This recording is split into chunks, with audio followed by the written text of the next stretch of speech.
qualche giorno fa è uscito questo mio pezzo, Snap, e in questi giorni mi ha chiamato un amico al telefono dicendomi: ma di questo pezzo, in realtà, quanto tu fai dal vivo e quanto invece c'è di post-produzione, di effetti così messi dopo, e quanto invece proprio è fatto dal vivo?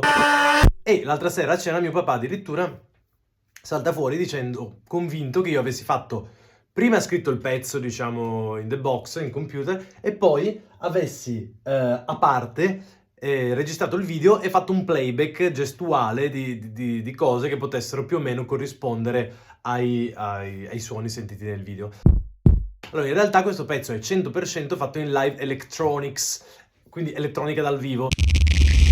Io ho un pedale nascosto, che muovo col mio piede appunto fuori dalla scena, col quale mando avanti delle scene. Ogni scena contiene una serie di informazioni che vanno a modificare il suono che io suono al 100% dal vivo. Appunto il primo snap è questo qua, quindi c'è un piccolissimo delay che lo fa raddoppiare.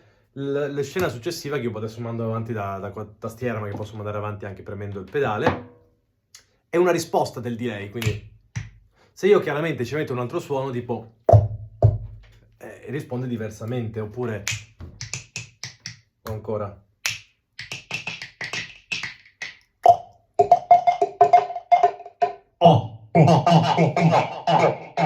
e così via. Poi utilizzo alcuni effetti che sono, ad esempio, sono dei tap che utilizzo proprio, cioè c'è un filtro che amplifica solo le componenti più gravi del microfono. Quello dopo è bello, c'è un filtro che si muove quando colpisco, cioè bello. E successivamente ho degli effetti tipo di freeze, ad esempio però se cambio vocale eccetera eccetera. Cosa succede? Che un effetto che utilizzo tantissimo è questo qua, che non si sente, perché motivo? Perché devo metterlo in input, ok, che è questo qua, cioè io ho l'altro piede è scalzo e preme su un jack che produce una ronza di sottofondo che utilizzo tantissimo.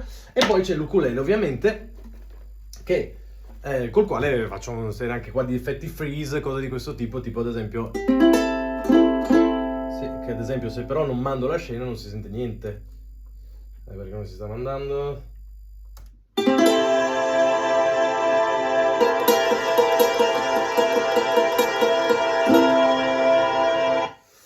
Poi cosa succede alla fine del pezzo? Che utilizzo questa radio, questa è una radio rotta che utilizzavamo quando ancora era aggiustata in un progetto che ho che si chiama Boom Boom Fritz, in cui facciamo musica elettronica, anche lì 100% dal vivo, però più dance, con un amico attore che si chiama Michele Tonicello. Chi non conoscesse il progetto vada subito a ascoltare.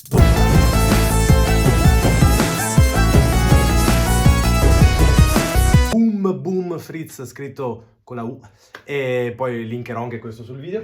È una radio rotta che utilizzo in controfeedback, cioè dietro c'è nascosto una piccola cassa che manda indietro il segnale, produce un suono proprio di feedback, una cosa indicativamente sbagliata che non si dovrebbe fare. Cioè io quando mando la scena, la radio va in feedback, io tramite un piccolo fader controllo questo feedback, decido quanto suono dare indietro e tramite la tastiera armonizzo il feedback. Quindi ho una tastiera che è programmata su in quarti di tono, quindi tra un tasto e l'altro c'è un quarto di tono invece che esserci un semitono, e l'armonizzo.